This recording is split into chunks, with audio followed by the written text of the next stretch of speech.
And it's a brand new week. Hello there, good afternoon, and welcome to The Pulse. We're coming to you live from our studios here in Accra. We're on your digital terrestrial TV because we're free to air. You can get us live on DSTV channel 421, GoTV channel 144. We are JoyNews, independent, fearless, and credible journalism. Coming up this afternoon on The Pulse, Special Prosecutor launches a full-scale investigation into what he says is suspected corruption-related offences in the auction of vehicles and other goods by the Customs Division of the Ghana Revenue Authority. We have details as it directs the Customs Division of the Ghana Revenue Authority to halt all new auctions. We have details plus updates shortly. Also, the free fall of the Ghana cedi. It's biting hard. Here on The Pulse, we'll bring you more as the Ghana Union of Traders Association closed their shops nationwide, demanding government intervention to halt the free fall of the cedi.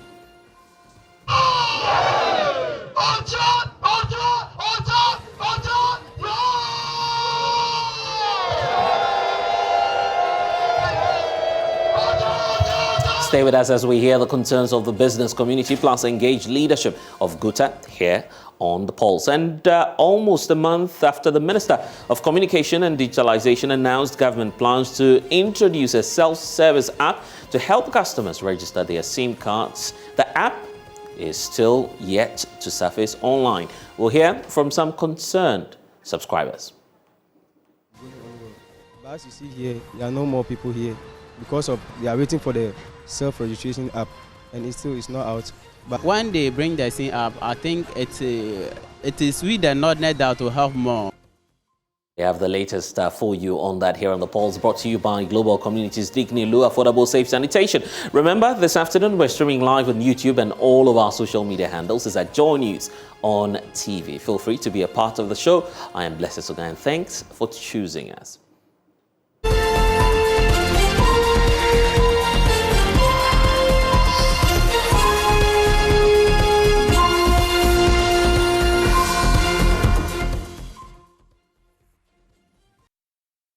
And this afternoon, the Office of the Special Prosecutor has launched a full-scale investigation into what it says is the suspected corruption-related offences in the auction of vehicles and other goods by the Customs Division of the Ghana Revenue Authority. This is contained in a press statement signed by the Special Prosecutor, Kisi Ejabing. On your screens right now is a copy of that statement, bringing you explanations as to why the OSP is taking such an action. It states that the Office of the Special Prosecutor has commenced investigations into suspected corruption and corruption-related offences in respect of auction sales of vehicles and other goods by the Customs Division of the Ghana Revenue Authority between July 1, 2016 and August 15, 2022. On the 19th of August 2022, the Special Prosecutor directed the Commissioner of the Customs Division to produce the following to the Office of the Special Prosecutor on or before the 30th of September 2022. Let's list them for you. The first one has got to do with particulars and clear description of all auctioned items. The next one has got to do with the quantity of all auctioned items and the prices at which the items were auctioned. The Special Prosecutor is equally asking for the date of each auction sales, the full names, addresses, and telephone numbers of the successful bidders at all the auction sales. The Special Prosecutor further directed the Commissioner of the Customs Division to immediately halt and discontinue all auction sales till the investigation is concluded. So that's the directive coming through from the Office of the Special Prosecutor. We know that it's coming on the heels of recent findings by the OSP, which indicted frozen food company La Bianca. The Special Prosecutor found some shortfalls in import duties the company was supposed to have paid to the state. We do know that the Special Prosecutor's interest in the Customs Division is not going down well with the Commissioner General, Colonel Kojo Damwa, retired, who insists that there is some sort of malice on the part of the Special Prosecutor. Since 3 days ago, what has been happening? A report purporting or coming from the Office of the Special Prosecutor trying to indict the Deputy Commissioner of Operations and myself. And anybody who has read that report very well will know the basis of that. And luckily for me, God is always on my side. Before that report came, that person had made a statement to some people who had come to them. He was going to publish something that will discredit me, and he will do that. And I even sent people to go and tell him that he's a small boy. I'm older than him. I have lived a meaningful life. If he attempts to destroy me, it won't be easy for him. People have tried it. I have survived. And this one too, I'll survive.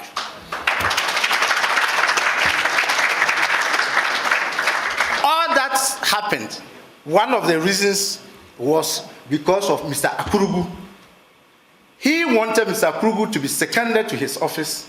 And I said no. Mr. Akurugu is a customs officer, primarily employed to do customs work. And he is to partner Mr. Akutofachin in that office, African Continental Free Trade Area. He deals with tariffs and valuation. And therefore, I cannot second him to the office of the special prosecutor because he has a primary role to play in customs. And then he comes back through the Commissioner General. And again, I said, I insist and will go by that he has a primary role. It is when I don't have a role for him or I can dispense of his services, I have others to do what he's going to do, that I will give him to you. So I insist. And he calls me to his office when in relation to La Bianca. And at the end of it, he talks to me about this same matter. And I said, yes, it is not the Commissioner General. I wrote it. Go and check it. And I have my reasons. He will not be released to you. He will be in customs. And then behind me, he goes to resign. He's given the position of Commissioner of Police a rank, and he's now with your office. And he goes to make allegations that Mr. Duce and myself will hit him, and they will deal with us. So that is it. That is the basis of that publication. But if you read it very well, there's nothing in it. It's hollow. It's actuated by malice. And those who are behind it, they know themselves. They know themselves. They've tried it several times. It is not working, and it won't work. I'm ready for any prosecution. That's what he must do. Not to say that they should do further investigations up to 2017. Up to 2015, I have letters written by Deputy Commissioner Demis Agavo granting similar things. And I produced them when he called me. He didn't have the letters, but I had the letters. My predecessor, Mr. Crenson, had those letters. This is common practice in customs. If you want to remove me, I have no qualms. I won't be Commissioner Customs forever. I'm ready to go, but don't disgrace me. By Section 12 of our law, the same Customs Act gives advance ruling. And the import of advance ruling is that someone who is bringing in goods can come and see Customs and say that I'm bringing this type of item, this quantity, and these are my values that the supplier wants to give to me to be able to buy. But I want to come and sit with you so that you reduce the value for purposes of application of the duty rate, the taxes that I'm going to pay. So let's say the supplier is prepared to give the item at $1,000, right? Because he's buying more, the supplier may give it even with a discount. Then he comes to say that, look, every month I'm going to buy so much, at least 200 containers of this item. And because customs is going to get reliable, sustainable source of revenue, can you now look at my value and reduce it, give me some discount? That is what the advance ruling talks about. La Bianca took advantage of this provision in the law and wrote to customs that they are supplying frozen food items. That each month, at least, they supply 200 containers. And for that, me as the commissioner, if you have one importer who gives you revenue regularly, sustainably. Well, so that's the reaction from Colonel Damois on this. We do know that the Office of the Special Prosecutor has made his decisions known. Let's now speak to Frank Atanle Kofiga, who is the Executive Secretary of the Vehicles and Asset Dealers Union. Frank, so what's your reaction to the decision by the OSP? I think that the OSP's reaction towards investigating this is a good call. I'm not so sure how long backdating the investigation can take, because there's quite a backlog of auction sales that have gone on over the year. So the question is, from where are they going to start? I think that has it made. I think it's going to probably curb the inappropriate sale of vehicles at the port and people taking advantage of other people's ability to pay duty and empty their vehicles. So I think it's a good call. The OSP should try as much as possible to go to the lengths that he can. Kofi, it appears we're having some challenges getting to you. We'll re-establish the lines and continue with the conversation. Adam Senano is also co-chair for the Citizens Movement Against Corruption. Adam, if you're with us, the OSP making his decision very clear to us now. But it appears that there's a case of fixation. Why we have the OSP going back to the very same institution which is already being investigated for some other issues relating to underhand dealings, supposedly at the ports. Well, we'll try and raise Adam Senano for you shortly. But once more, let's tell you about the demands from the Office of the Special Prosecutor, as we do have it on your screens right now, demanding a raft of issues. The OSP is asking the Customs General to provide the list of items on your screens right now. First of all, the issue about the particulars and clear description of all auctioned items, the quantity of all auctioned items as well, the prices at which the items were auctioned, the dates for each of the auction sales, the full names, addresses, and telephone numbers of the successful bidders at all the auction sales. And we do know that for now, the OSP has directed the Commissioner of the Customs Division to immediately halt and discontinue all auctions. Frank is back on phone with us. Frank, so you were talking about the fact that for you as the business community, you are welcoming this decision.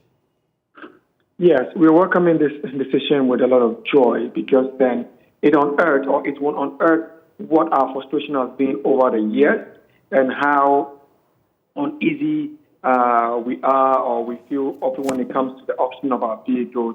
Often for peanuts, okay, to people who didn't go through the rigorous process of importing it, paying for the freight and or getting it here. And the most frustrating part is when you're not able to raise the money to pay, but then it's given to somebody who has gotten a white paper or a cheat, or whatever they call it, to purchase the vehicle. Sometimes 2,000, 3,000, 4,000, and they are not. Okay, and I would say they do not pay the required duties that you were charged. So I think it's a welcoming news. All we can say is that we support the OSP in its entirety to do this.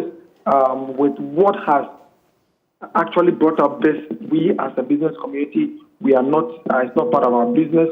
Their power play falls within their own remit.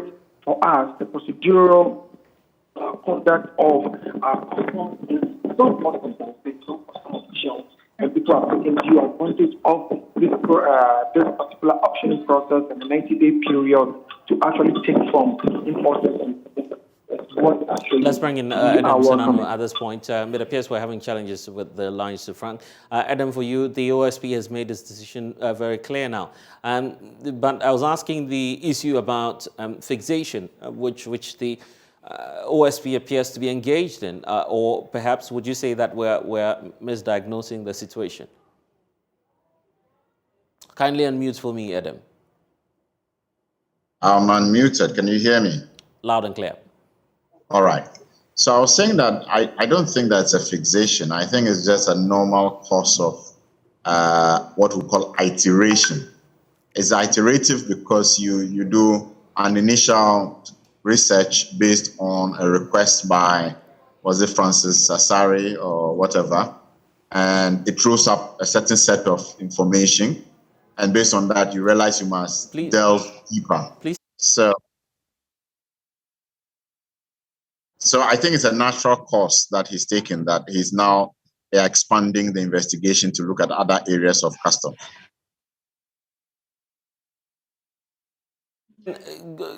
Knowing that the OSP is already dealing with some issues at the port, is this not too much for the OSP to bear at this time? Not necessarily. That would rather, as it were, help concentrate his efforts He will have his staff in the same space. The linkages between one unit of customs and the next, he can explore all the angles and the issues that have been thrown up.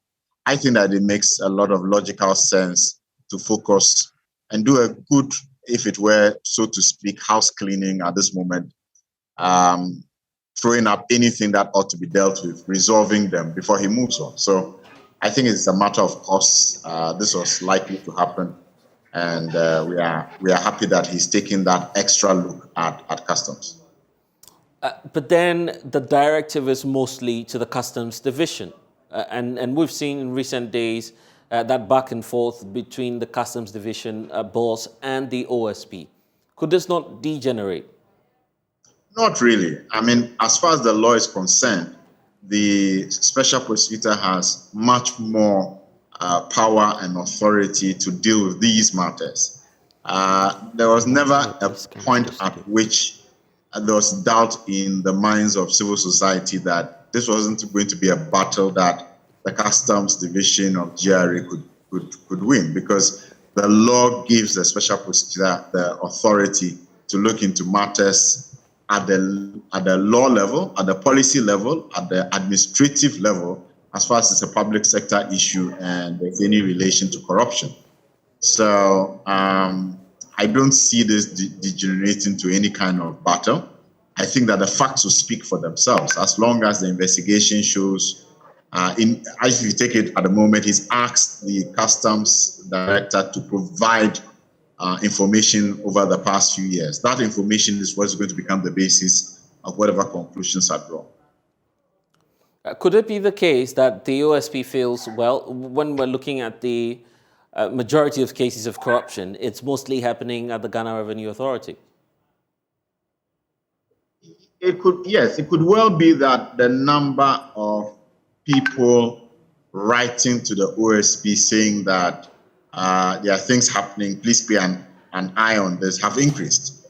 I mean, typically, having heard that, look, there was a La Bianca case, what will happen is that anybody else who's been dissatisfied with something or feels like, Mr. Special Prosecutor, don't move before you've dealt with all the issues properly, will probably be writing back.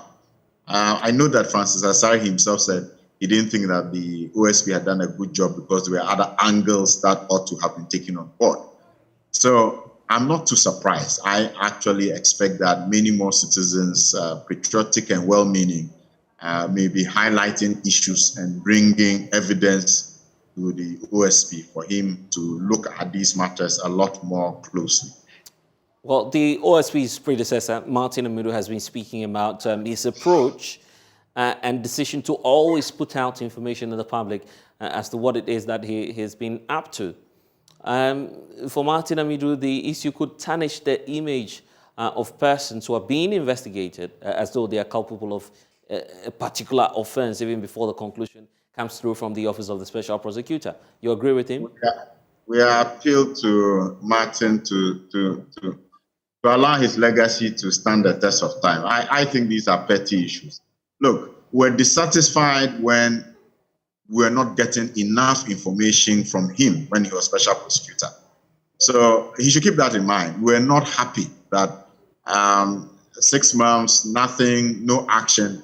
Now we have a special prosecutor who is giving us results, who is keeping the information flow, which is what we expected of him. So let's not kid ourselves. What Mr. Kesi Ajabeng is doing at the moment, keeping us informed, is exactly what we wanted.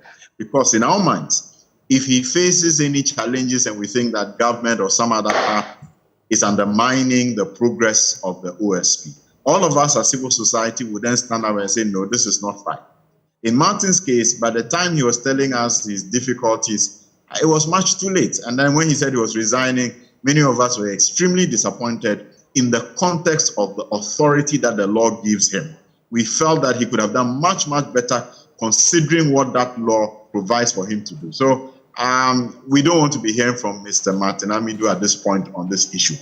The OSP is doing what we expect. We are expecting even much more, and let's allow him to get the work done. And for you as anti-graft campaigners, is this a vote of confidence in the Office of the Special Prosecutor that at least his doing some clawback? Well, at least for now, it is a vote of confidence. We even think that government ought to be giving him much more resources. I'm concerned that there are many other issues that he ought to be deploying personnel to be catering for.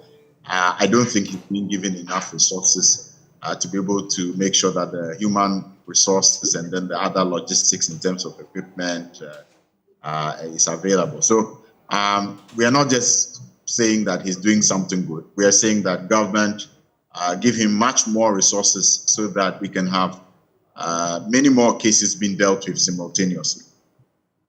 Adam Senano, thank you for joining us here on The Pulse. Well, the Ghana Union of Traders Association is escalating its demand for some urgent government response to the fast depreciation cedi.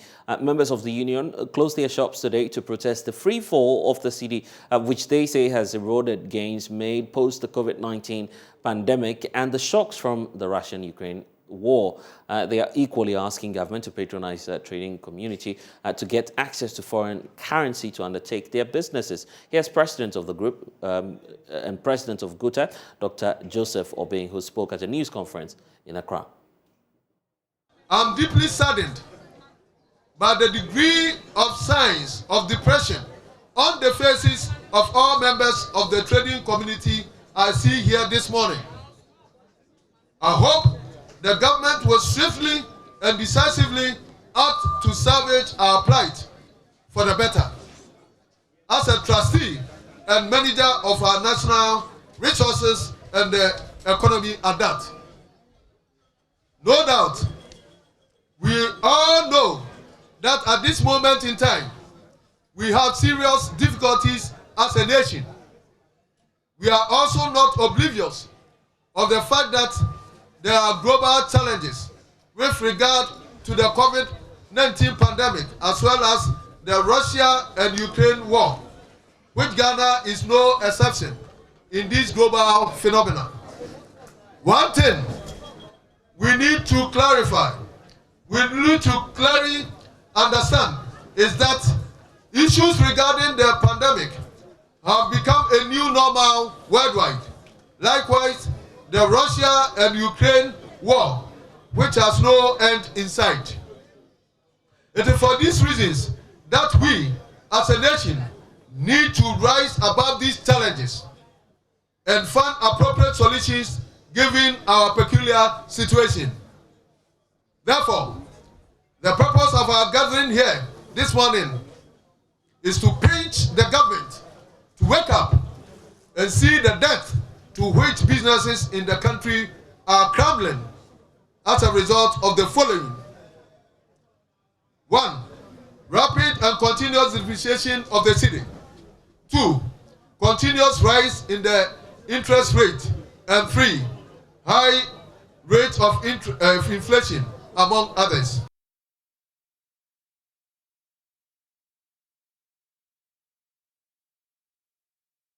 Well, so that's the demand from the business community. Joining us for a conversation on this is Joseph Fandi, Director of Communications for GUTA, joins me in studio now. Joseph, it's good to have you talk to us. I also need to indicate that we have also joining us via Zoom some other groups, business groups, and working closely with GUTA. Samuel Atuagre is General Secretary for the Food and Beverages Association. We also do have some more groups who will be joining us to comment on the matter. But let me start off with you, Joe, because your boss just addressed the press a while ago, and we understand that you're, in fact, rolling out a number of measures just to protest how bad the depreciation of the cedi is. The last time we had a conversation, you were hoping that government would, amongst other things, constitute a Forex committee to look at the issue.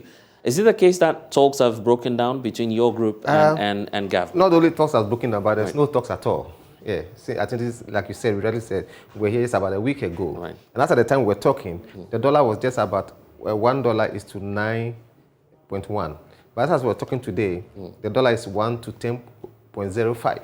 So look at the difference. Within the span of 1 week, it has moved to 10 So realize that the fall of cedi to the dollar is affecting the business community extremely seriously. People are losing their capital, people are losing their businesses. So we resolved that as one of the measures to send our displeasure about the activities of the dollar-cedi relationship in terms of businesses. We protesting that from Monday, we are closing down our shops to send our displeasure to government as a matter of urgency to come to the aid of the business community because businesses are suffering. So our members were so much, the pressure was so much so that they were even proposing for 2 days closure. But we said when you are going for a war, you don't release all your arsenals. So as and when the need demands. So this is the first protest. And we are doing it only in Accra. By Monday coming, today's week, we are all closing down our shops. And we've also asked our partners at the port, the freight forwarders, to also stop paying for our duties and clearing our goods as a measure of protest. Then going forward, we'll robe in our regions. So this is where we've come to, because we want to find out what is the cause, why we are where we are today, and what are the solutions that they've professed to bring on board. We've not heard anything from government. All that we hear is that we are working on it. What have you done? What have you put in place? So we cannot, for how long can we wait? Or for how long can we sit down and wait and hear we are working on it? So this is a difficult situation we find. Business are really collapsing. And then Guta as a welfare to the business community, that's the stand we've taken. So. You are running businesses, so closing them down would obviously affect you. Obviously, but there's something we call lose to gain. So if we are going to lose for a day and gain in the rest of the year, we prefer that one for us to lose at all our businesses. So as a matter of protest, to government, to let government know how difficulty our people are finding themselves in. That's why we came out with this. It's difficult, it's hard to close your shop for a day, just averagely. And as much as it's going to hurt us, it's going to hurt government too. Because if averagely, each shop is selling 1,000 Ghana cedis and you close about 20,000 shops, look at government revenue that's government going to lose. If we stop paying tax, duties at the port, so it's going to hurt us as much as government is going to hurt its government revenue. So we have no choice than to embark on this protest. But the question always comes up as to how much control government has right now over Forex and what's happening on the international front. The belief is that if you ask government, they always refer to the effects of the COVID-19 pandemic and the issues relating to the Russian-Ukraine war, part of the reasons for which we're having shocks on our economy. Yeah, and that's the same question we're asking. The Ukraine-Russian war, COVID-19, we're not the only country that was affected. In fact, COVID-19 has come to stay with us. Ukraine-Russian war is still going. We don't know when it's going to end. But why or how come the other neighboring countries have got it right and we're not getting it right? They've also been affected by Ukraine-Russia war. Let's talk about it. But where is their inflation rate now? Where is their inflation standing now? So what is wrong with Ghana's own? And as economic management team, what are you putting on board to make sure we halt this free fall of the cedi? That's a difficult situation. Nobody has really come out to tell us what the measures they've put in place to halt the free fall of the cedi against the dollar. Because Togo is going through Ukraine, Russia. Right. Nigeria is also going through. Ivory Coast is also going through. Let's even talk about our neighboring countries. Let's don't go far. Yes, let's go to other African countries. They're also they're facing the same situation. But so how come they are not finding themselves where we find ourselves today? Which means the fundamentals has broken. They say if you got the fundamentals wrong, everything scatters. And let me borrow the word of our vice president, our current vice president. They say when you have the fundamentals wrong, so which means the fundamentals are wrong. So let's correct the fundamentals. Interesting points there from Joe. Let me bring in someone to our grade who's with the Food and Beverages Association. In fact, you are aligned with some of the actions by Guta. And it goes to point to how extreme the effects of these action may be. Food and beverages, quite a critical sector that you don't want to toil with. Kindly unmute for me so I can get the points, Samuel. Can you hear me? Loud and clear. Okay. Now, this is the situation where we find ourselves as a country. Now, when we take everything on the political front, where we seem to accuse politicians and other governments of being incompetent and all that. Now, when it comes to your own governance, what do we see as a government? We were told if the fundamentals are weak, your city will expose you. So far, what we are seeing today, as the Vice President said earlier on, the cedi depreciation has been halted by arresting the depreciation and giving the key to the IGP for them to lock up. So the cedi was going to remain stable wherever it is and then appreciate in terms of gains. Unfortunately, this is not what we are seeing. When they took over this administration and the level at which we have the cedi against the dollar, we all realized that we had a problem, because if you watch what happened in 2015, these were situations where we could not contend as traders and importers and manufacturers. So therefore, what do?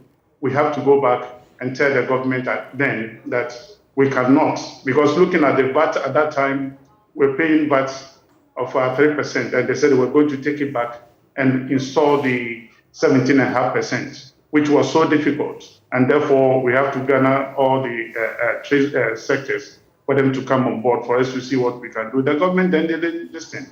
And the dollar was also on a free fall. So all that we need to do was to close down businesses and ensure that the government really listened to what is happening to the trade sector.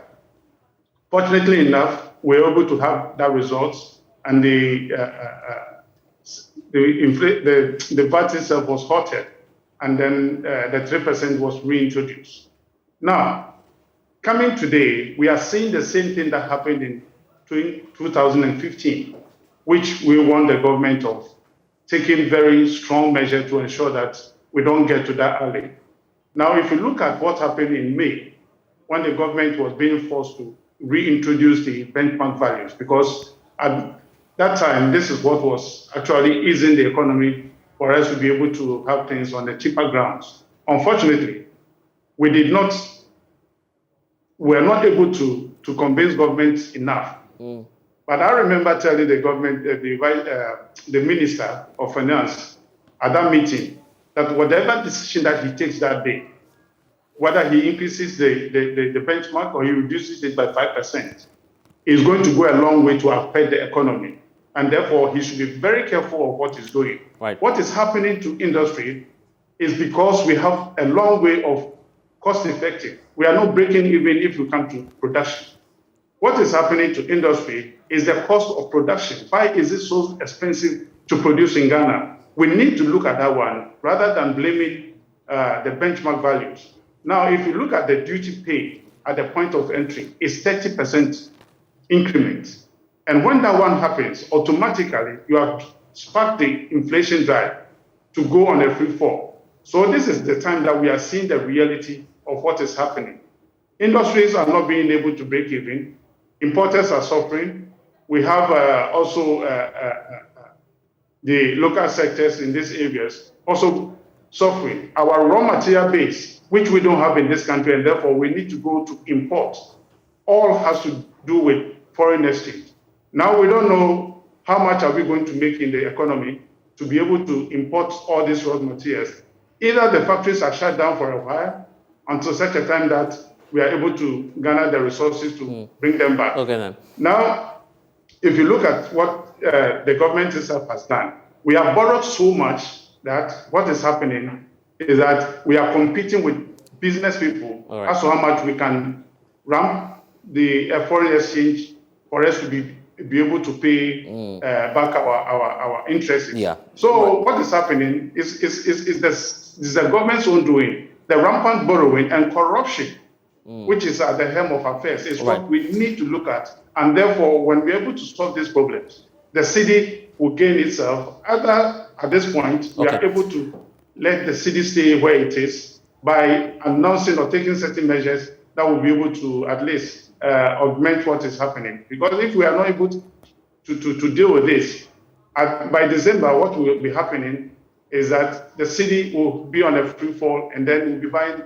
one cedi, 15 cedis to $1. Right. Let me bring in Joe at this point, because I recall that earlier you were talking about how some of the, quote, juicy parts of the economy are being controlled by export rates. The Bank of Ghana released this policy rate somewhere last week, pointing that as part of the redress, they were going to engage the mining sector and some companies that find themselves in the petroleum sector in order to control capital flight. So it goes to point to the concerns that you were raising. Will such moves not address the issues that you pointed out earlier? It will be difficult because we have been downgraded. The economy has been downgraded. I think Fish came out with their downgrade.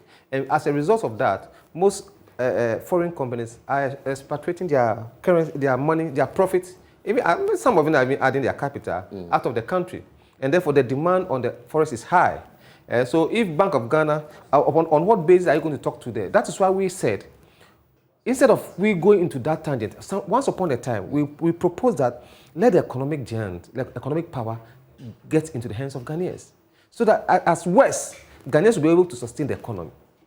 But like I said the last time, all the juicy, almost every part of the economy are in hands of foreigners. And that's where we find ourselves where we are. So as one of the measures, I think they've also identified the problem that as a result of capital flight, people are moving their money out of the country. So what are you going to do as a bank? Are you going to convince them to keep the money in the country? When the money, they keep it, and as a result of that, they're also losing their money. They obviously might not want to take it away. So we want to see a pragmatic situation where government, let's forget about Bank of Government, the economic management team, what are the proposals you've put on board so that we can also contribute to, if we have any contribution at all, we can also make a contribution to it. But as it stands now, we've not really heard anything from the economic management team. What are they putting in place? What are the measures they are putting in place? Like one of the things we would have told them that as a result of where we find us for price stability, why can't you peg the dollar at a certain rate? What comes for duty purpose? So that as the dollar is flying to 1:10.05, for duty purpose, let's peg the dollar 1:7. So that when you are going to clear your goods for quota purpose. So a special dispensation for business owners. That's what you're calling to stabilize price in the market, because consumers will be suffering. But that would then mean price control, isn't it? It won't be in a free market. No, it won't be a price control. So if I'm going to the port, and today the dollar is $0.7 to $1 to a 7 cedis, that one I will be able to stabilize my price. But now it moves almost every week, so you cannot even do projection. So the businessmen are anticipating that we are anticipating that before you get to December, we might even hit 12 cedis. Right. So that's the projection the business is going to make. Obviously, prices will go up. But if we know when even it hits 12 cedis for duty purpose, the rate for my duty is going to be 7 cedis. That based on that, you can do your pricing. But here's the case that when you have the products, you have the ultimate power to decide what the final price would be. I do, but because of the price stability I got from the port, obviously the goods will be cheaper than where I find myself today. Because if government says, if you are going to clear this particular phone, you are going to pay 7 Ghana cedis instead of 10 point something, obviously I will not increase the price. Yes, all things being equal. So I'll be able to do that projection. I know that for the next 3 months, when I bring this phone, I'm going to clear it as 7.1. Therefore, the price will be stable in the market for a while, for a maximum of 3 months or 4 months. So we propose that quarterly, for duty purpose, quarterly, for price stability, why can't you maintain the dollar to the CD rate in terms of duty at a certain rate, peg it, so that we can do our projection. But if you go to the port today and the dollar, every Tuesday, they change their rate. Right. So if there's a tomorrow rate changes, then you are going to pay a new duty. Obviously, I'm going to add it to the goods. So these are some of the solutions we prefer to government, that for duty purpose, peg it, where we find ourselves now. But I believe government, as a result of looking for revenue, they turn their eyes to the port. But why do you kill business? Because if business don't grow, your revenue doesn't grow. So why won't you make sure businesses grow so that as a result of that, your revenue also grows? Okay, but there's a question as to why you are not allowing Ghanaians to pay the ultimate price. So if you're bringing the goods and it's going to cost us more than 50% of what we used to pay for, just release that into the market. If the Ghanaian wants it, they will definitely go in for your purchasing power. We're also looking at the purchasing power of the Ghanaian. Your purchasing power is nothing to write home about. So as much as we want to maximize profit, we also look at the purchasing power of that Ghanaian. And that's why I keep on asking the question. I don't remember the last time your salary was increased anyway, so that you will be able to afford. You see that people, I told you that last, I went to workshops, I saw a lot of cars there. Not that they don't have owners, but their affordability, they are not able to raise that money to buy that part. You see, so as a businessman, you are not Father Christmas. You also look, before you make any projection or you make any step in terms of business, you also look at the purchasing power and the demand of that product. Now there's demand in the market, but there's no purchasing power. So we are not also looking for our interest alone. We look for the interest of the, we call it the ordinary Ghanaian, but no Ghanaian is an ordinary. Every Ghanaian is a Ghanaian. Yes, but we look at the interest of the Ghanaian too, that will they be able to afford it? What is the point? If I bring the item and you're not able to afford, I keep them in warehousing, I owe the bank, I keep on paying interest on the bank. So no, so we look, it's two-way affair. As much as we want to maximize or even break even, we also look at the interest of the Ghanaian. Will they be able to afford it? There's a need. That's somebody was telling me, a simple term. He said people are not even buying their drugs. And when they are sick, all that they go for is paracetamol, just to take certain measures. I said, can the paracetamol cure that sickness? Because the money to purchase that drug that will cure them is not there.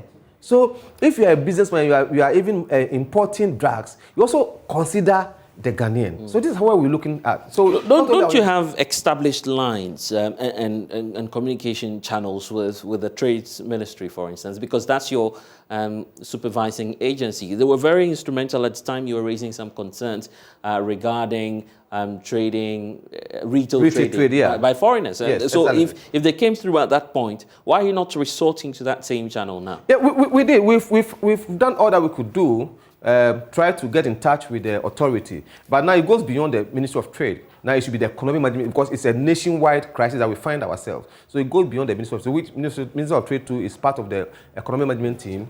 Yeah, so we're looking at that point where the management team itself will come out with a pragmatic solution where our input will also be felt. Well, so if they bring us on board, we can also come up with a proposal. What can we do to halt this free fall of the city? We are saying that let's look into the retail area where it's preserved for Ghanaians and the foreigners in there. What can we do to stop them? There are laws already. So it's an institutional failure that we find ourselves where we find ourselves today. Somebody is not monitoring the activities of these foreigners. Somebody is not regulating the activities. So Ghana has become a new haven for all businesses. Why is it? Almost all the West African countries we find ourselves, it's only Ghana that you see huge foreign investors. But at the end of the day, which area of investment are we looking for? They're looking for the juicy areas. How many of the foreigners have you seen in the agriculture sector? Where we need machinery. It's not as though they are not there, to be fair. Yeah, to be fair. But I say how many? That's the question I asked. Right. How many? Where we need huge investment in terms of machinery, but they're interested in Galamsey. Go and look at the Galamsey. They are there. Going to the malls, they are there. Go to all the services, they've occupied those places. But where we need them most to get raw materials for our production, they don't want to go into those areas. They've left those one for the Ghanaians. And it's capital-intensive area in those. So we are saying there must be a regulation, there must be a monitoring with our ministries, and that's where we find ourselves today. So, Samir, if there's anything that government should be on the lookout for as we look forward to a redress of the solution, what will that be for you? We should rebase some of the taxes that we've introduced over the past few months. Corporate tax is a nuisance tax, it must go. We have also the retailers applying 4%, we need to bring it back to the 3%. 17.5%, we need to also bring it down.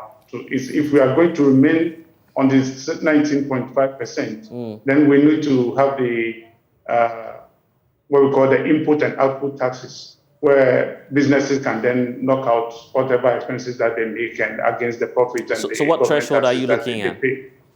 So we should revert to the 17.5 at this time, taking off the 1%, which is also another huge problem for investors.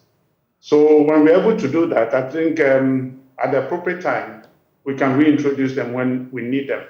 Because meeting the finance minister the last time, these are some of the things that we told him. The measures that you are putting in place will not help this country. In the next 3 months, we are going to see the country going down the downward trend, and this is what is happening now. So he will come back to thank me for what I said, if he sees the need to do so.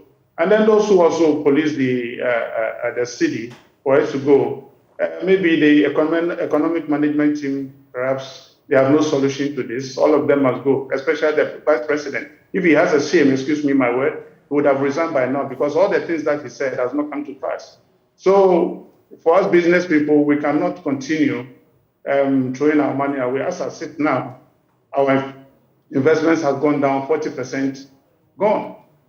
So you ask yourself, what is happening? That is what is encouraging capital flight, if there's any. So the system as it is now is not a palatable one that we need to look at it and then smile and then driving in the V8 and all that. This is the time that government must cut down expenditure by about 40%, cut down some of the taxes, announce tax holidays, so that at least people will have confidence in keeping their money into their investments.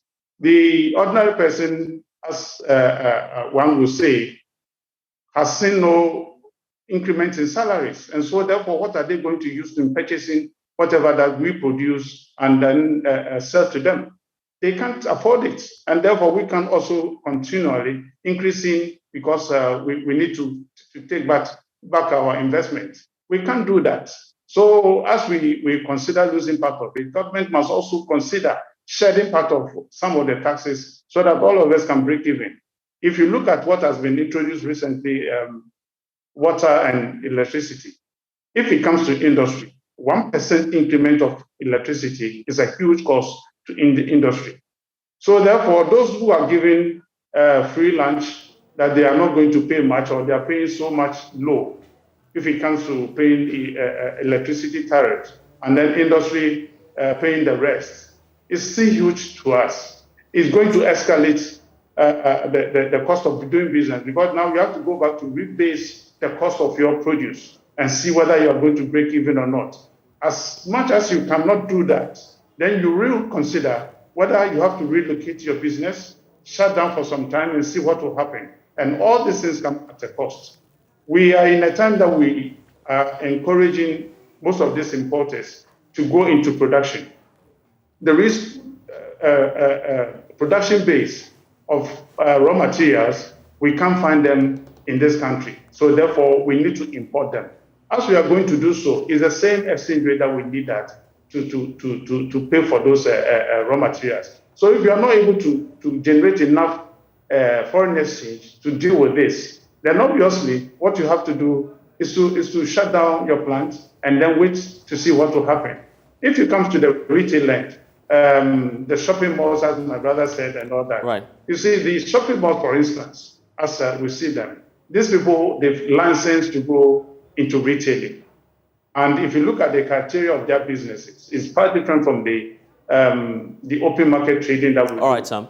So therefore, we can accommodate some of their businesses, but then also looking at the local production, whether we'll be able to fill the spaces with our local production. Okay. We are not doing enough, producing enough right. to fill that gap. So therefore, there's a lot to do. And if we want this country to roll back into production unit and export drive, then of course, we need to introduce measures that will make them sustain and make profits so that they can put back those profits into their businesses. But the way this country is going now is on a free nosedive, and therefore, if we are not careful, we don't know what we are going to face. Sam, thank you for joining us. In fact, Joe will still stay with us briefly. We'll be coming to him on some more issues Guta is raising. But for now, we do know that the Bank of Ghana has indicated that it will soon close down some licensed Forex bureaus that are not complying with the foreign exchange law. Officials of the central bank disclosed to JoyNews after embarking on some field exercises to check the state of compliance with some bureaus in the metropolis here in the national capital. Well, fortunately, I've been joined now by Dr. Joseph Franz, who's the head of financial stability at the central bank. In fact, the conversation is coming at a time where, of course, the business community is equally concerned about the city. Thank you, sir, for your time. So you have disclosed that investigations are already underway to identify Forex bureaus culpable of breaching the Forex regulations. How close are you, first of all, to concluding this probe that you're embarking on? Kindly unmute for me, first of all, Sam, and then you can make the point. Hello, Sam. You just have to unmute for us. But while Dr. Franz is at that, obviously we do know that Guta is equally asking for a number of measures to deal with all of that. Let's try one more time to see if Dr. Franz is with us. Hello, sir.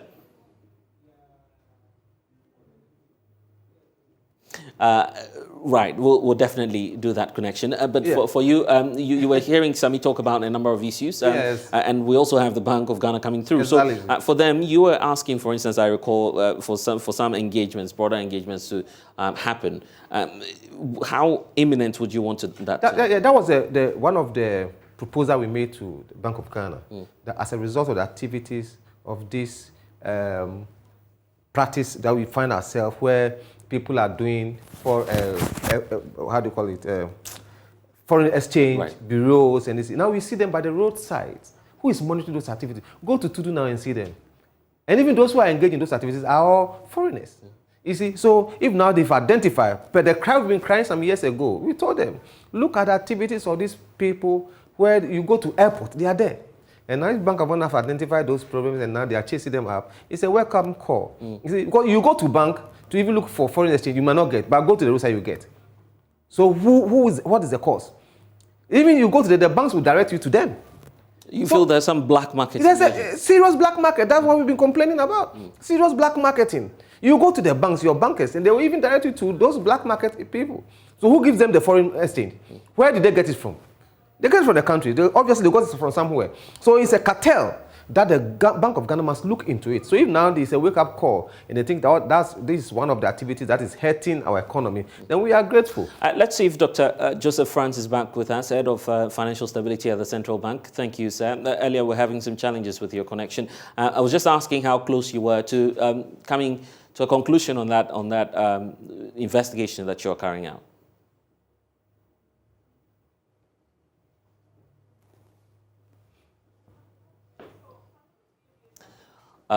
Well, so quite a hard day for us. But let's wrap up with you. I think the way forward, we also do know that the Office of the Special Prosecutor, for instance, says they will be doing some auctions at the port as well. I mean, doing some audits on the auctions.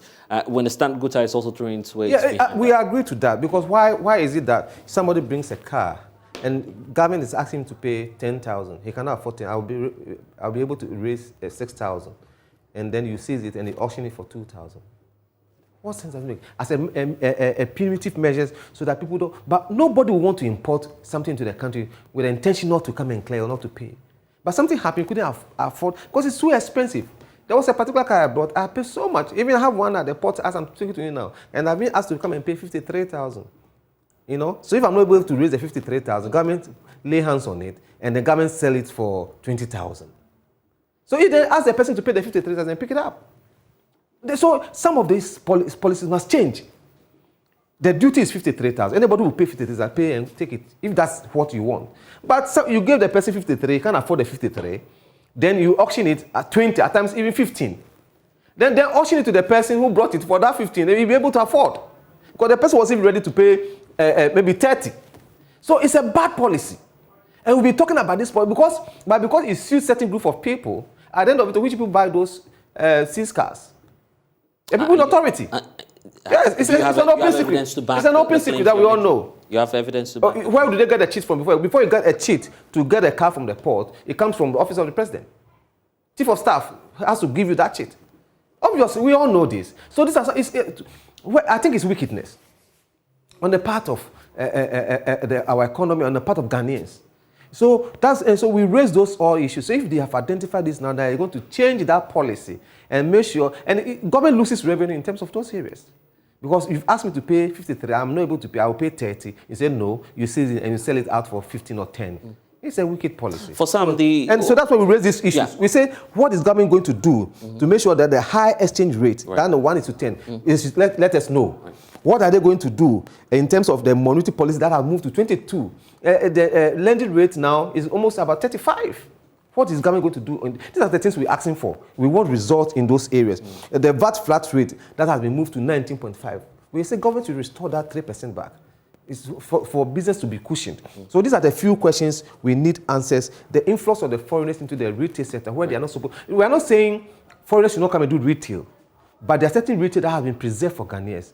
Where we find foreigners in there, what is government going to do to halt those activities of this foreign, because we believe that they are the people who are putting pressure on our foreign exchange. So these are the few questions we put in place. And where we find ourselves now, we don't expect government to come with any new tax or any new increment. Right. But now what we hear is that the GRA is asking our members, those who sell the second-hand clothing, that they are going to hide their duty for them. And that is, at this position, it will be a bad move for them to do. So we're asking government all these few questions. If they come out with the solutions, we'll go along with them. But as it stands now, Monday, the strike action is going on.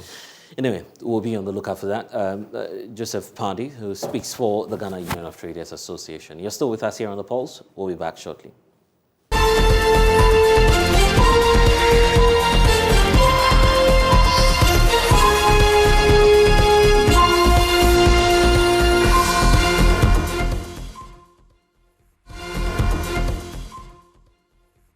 In Boku and its environs has also made it difficult for the registration of residents and has slowed down the process in that area considerably.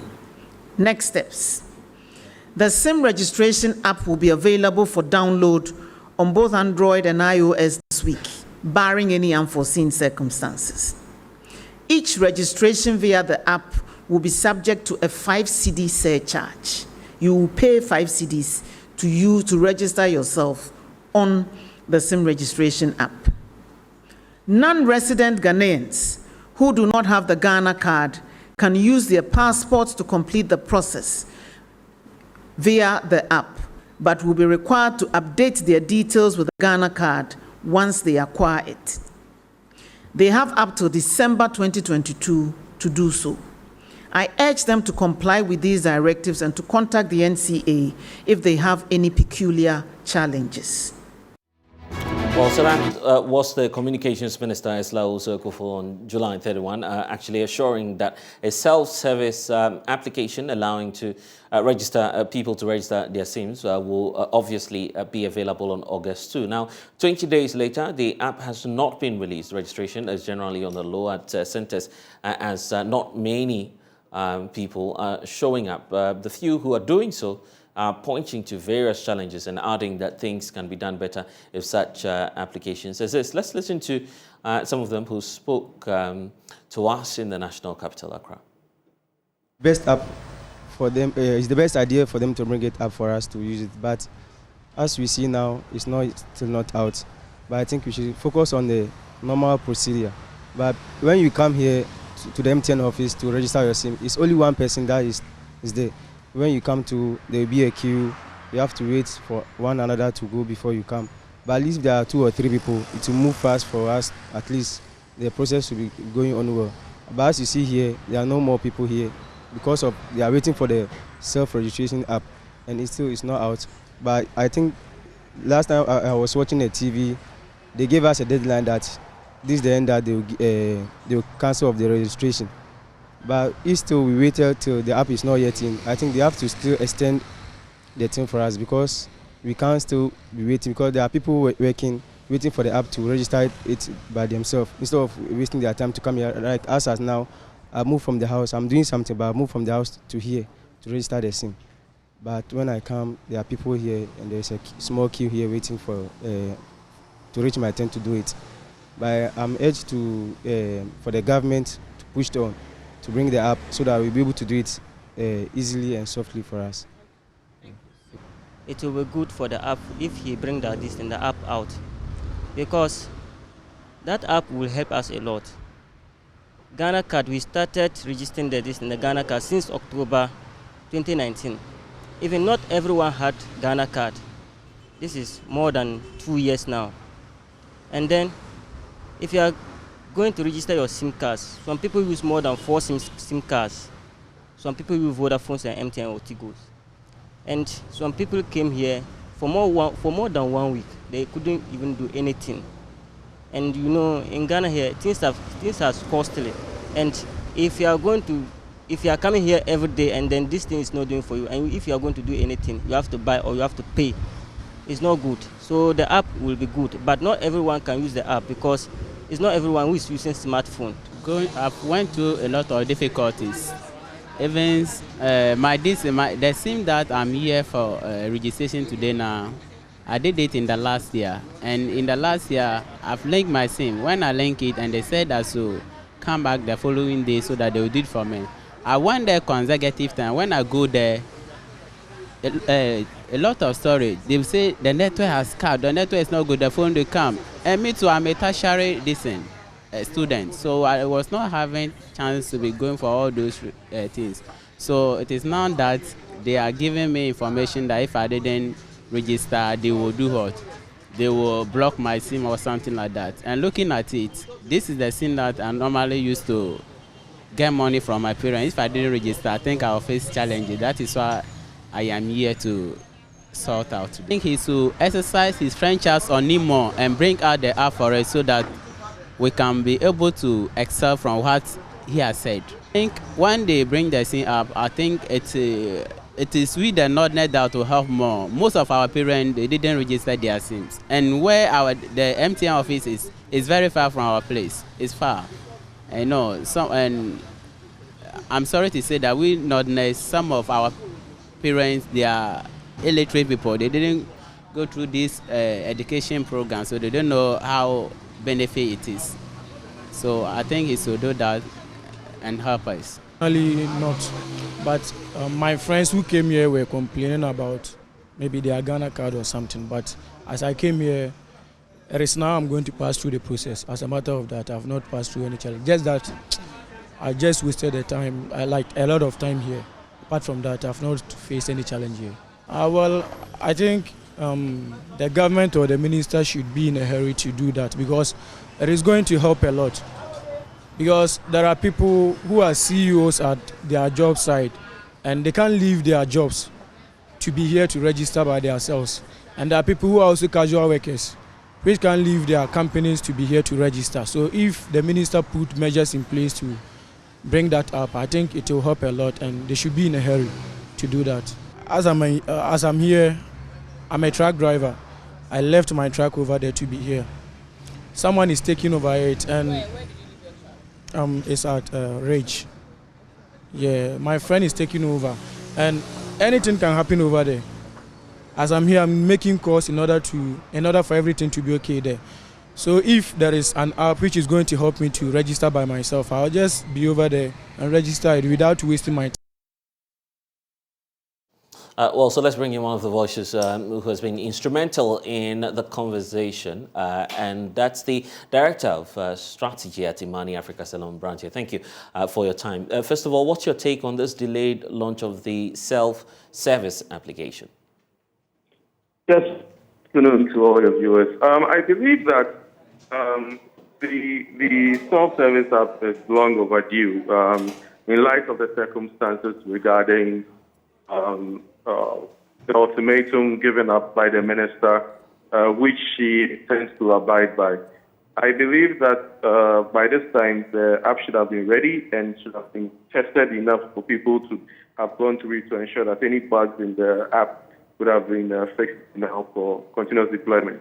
At this stage and at this level of deployment, it is my firm belief that the September 30th deadline will not hold water because there are still a lot of people who are dependent on other aspects or other prerequisites before they can successfully re-register their SIM card. And this is the Ghana card itself. One of the things we have to realize in the running of this re-registration exercise is the fact that the Ghana card is the sole form of identification that is recognized for SIM re-registration. And by making a dependency on something that is a continuous process that does not align or link directly with SIM re-registration, it is the main cause of the bottlenecks that we see.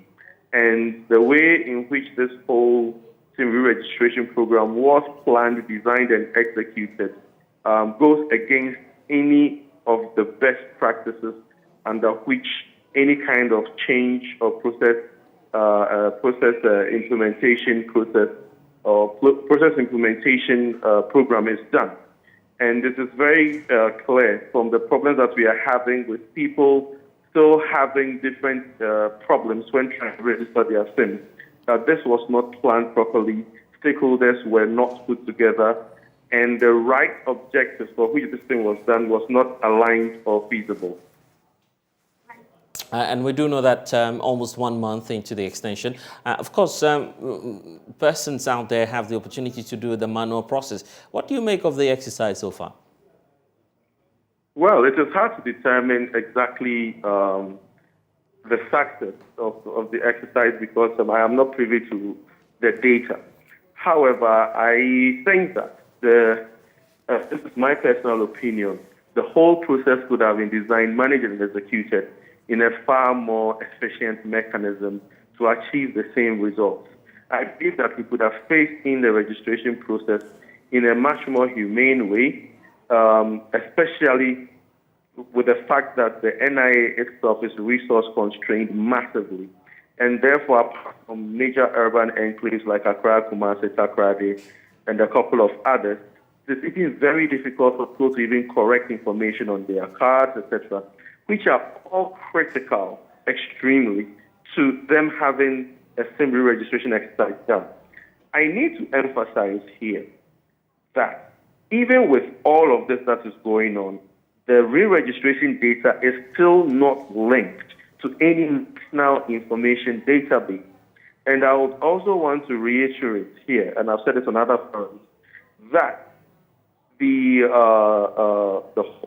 fact that they even want to surcharge 5 cedis for every usage of the app is illegal, especially if we say that the NCA is the one that owns the app. The NCA has no mandate in its laws to charge individuals for any kinds of services rendered, much less a service that has been imposed on citizens by a directive of the Ministry from the Ministry of Communication. So we have to make that very clear that the NCA is stepping on illegal ground and is going to be illegally charging Ghanaian citizens for use of this SIM re-registration app, since the NCA is not mandated to surcharge individuals for a program like this. So these are the things that we need to consider very carefully before even the app is deployed. Salom, thank you for joining us here My on pleasure. The Pulse. And we do know that the Northeast Regional Security Council has condemned the killing of a businessman by unknown assailants at Nalerigu. 58-year-old Bukari Limam, who was pronounced dead last week Wednesday at Nalerigu Baptist Medical Center, where he was rushed to after an unidentified gunman shot him 6 times in his shop. Speaking to JoyNews, chairperson of the Security Council, Zachary says the police are investigating a possible link to the Boko crisis. The minister, however, calls for calm, assuring that perpetrators are being pursued by the security agencies. Ilyasu Tanko has more in the following report. Around 10 p.m. on August 17th, on this busy street in the northeast regional capital town of Nalerigu, a gunman pulled up to this shop and opened multiple fires and made off into the night. When the residents of the neighborhood emerged from their homes, they found that 58-year-old Bukari Limam, the owner of the shop, was on the floor struggling in a pool of blood. He had been shot 6 times, and according to eyewitnesses, the gunman took his time to confirm the hit before fleeing away on a foreign motorbike. Rushed to the Baptist Medical Center a few miles down the street from the scene, it was already too late as he was confirmed dead on arrival. The body was immediately released and has since been buried by his family relatives, who are yet to come to terms with the tragedy. The news of the killing has left towns wagging in Nalerigu, with many calling it a contract killing, while others link it to the crisis in Boko. These speculations compelled both the municipal and regional security committees to organize emergency meetings respectively to evaluate the security situation in the regional capital. The regional minister Yidana Zakari, who chairs the Regional Security Council, spoke exclusively to JoyNews after the meeting. The news of that incident came to all of us in the region as a shock, and it was least expected. How and why it happened is something that we are still trying to understand.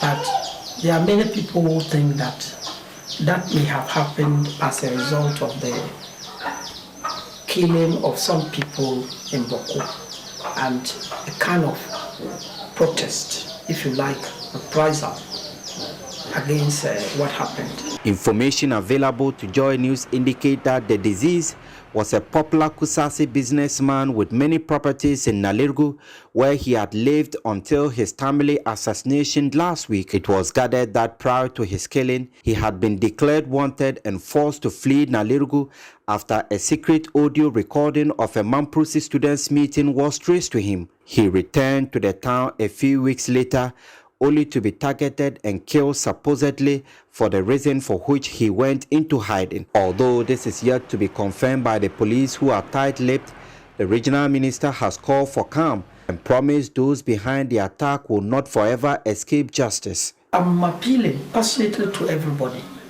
that much as we regret the incident that happened in Boko and in Nalirgu, the only solution to the problem is to make peace real. That is what will bring about the development that we want. And so it's very painful though, but we should have a heart that is forgiving.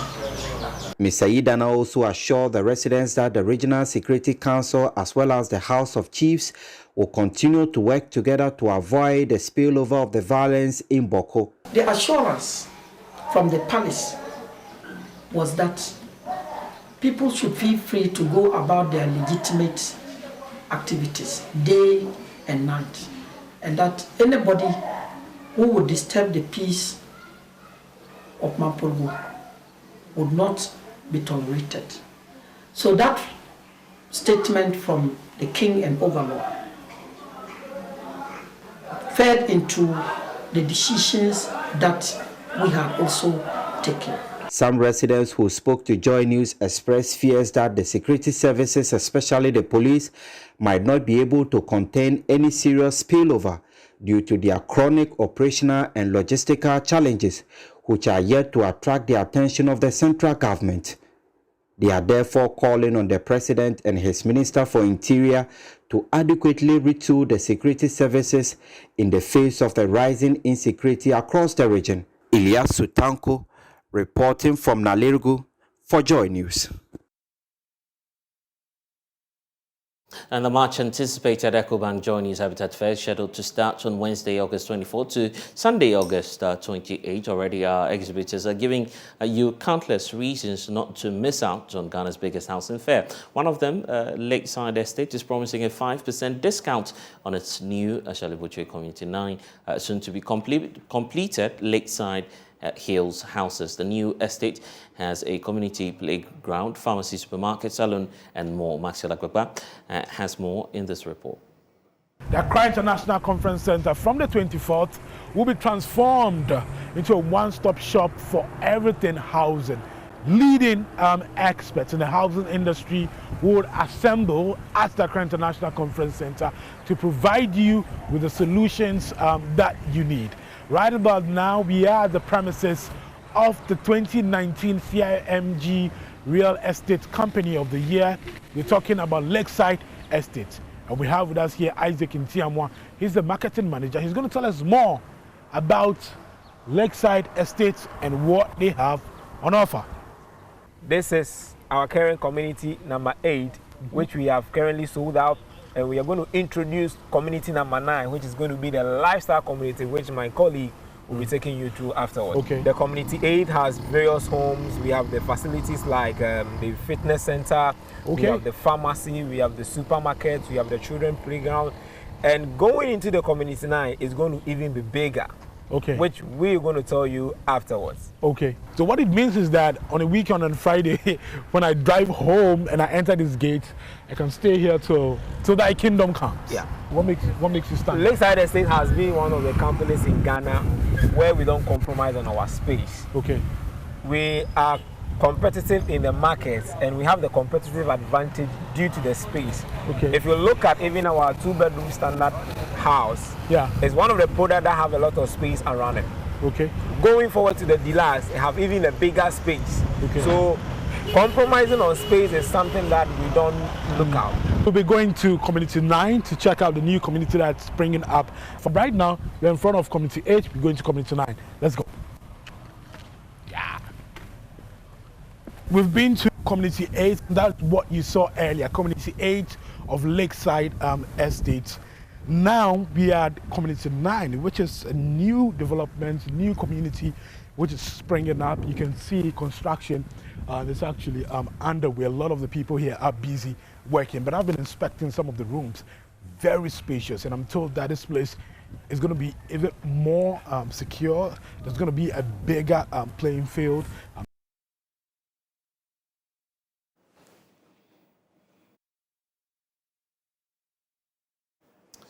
Well, and you're still with us here on The Pulse. Now, the Bank of Ghana, as we know, has indicated that they will soon close down licensed forex bureaus that are not complying with the foreign exchange law.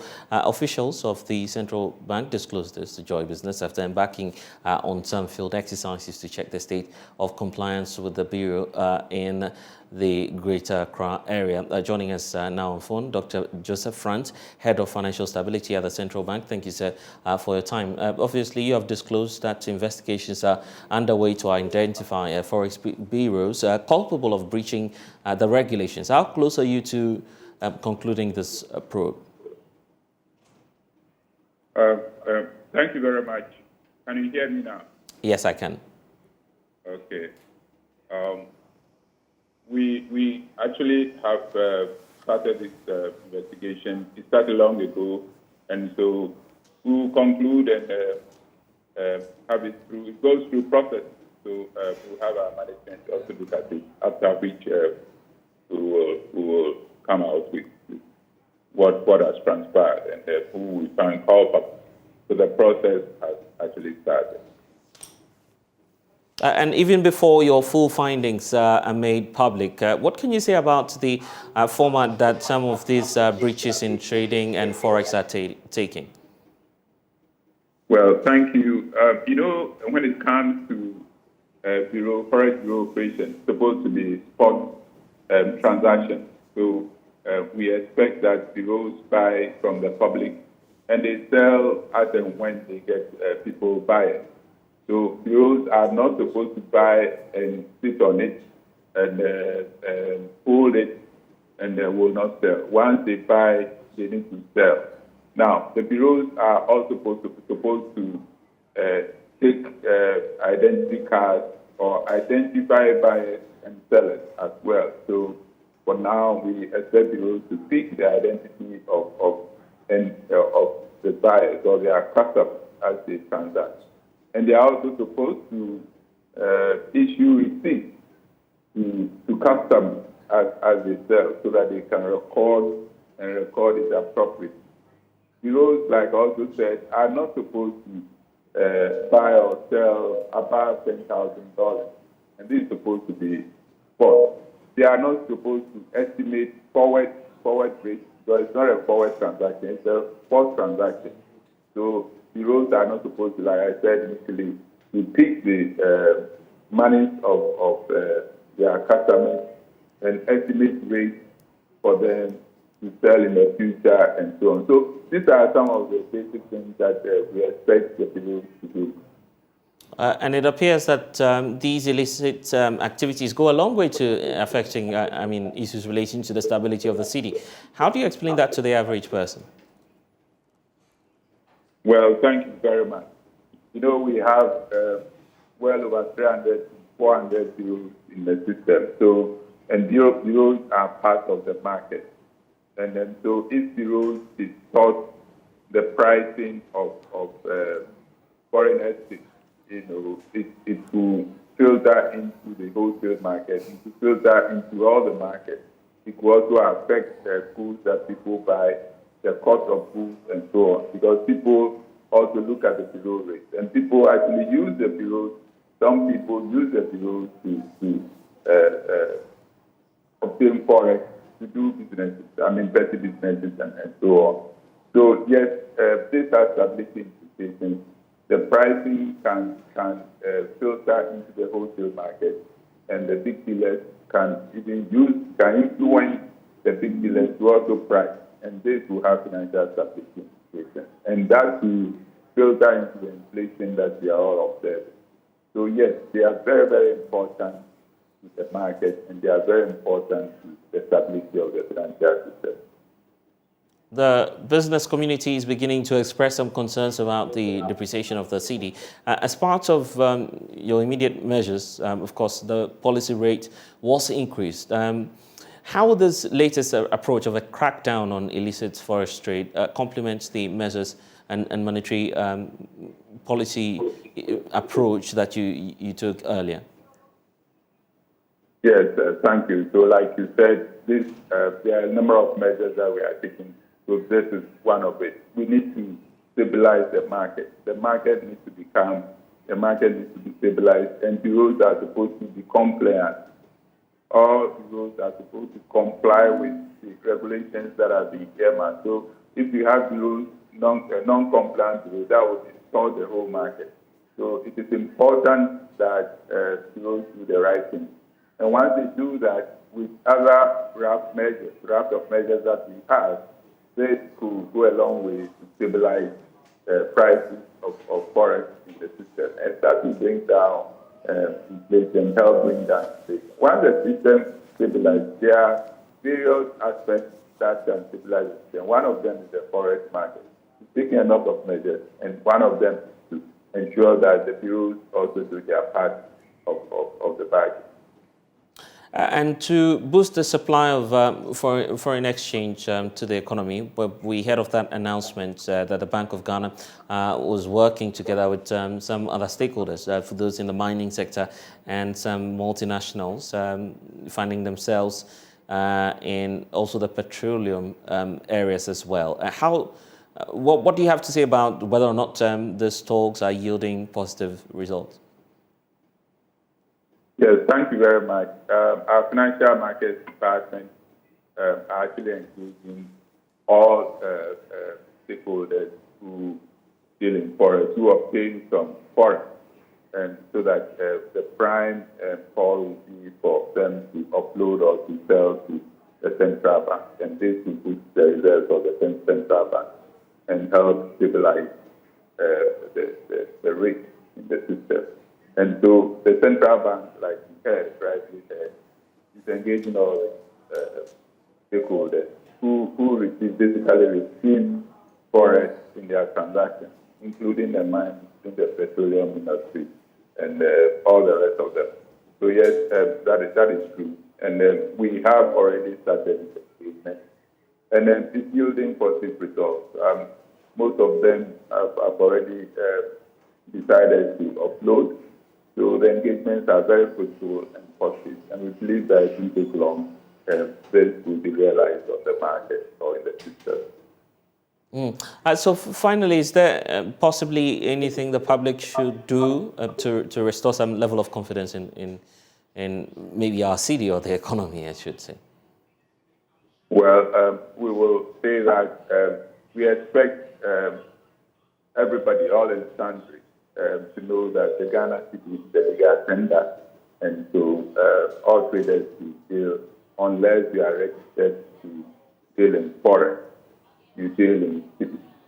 Now, if you are registered to deal in forex, ensure that you comply with the regulations that have been put in place, and make sure that you go by the rules of the game.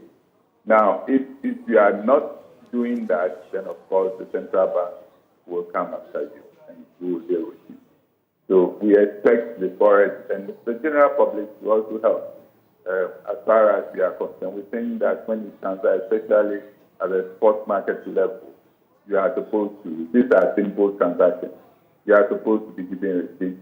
Your identity is supposed to be verified and supposed to be recorded.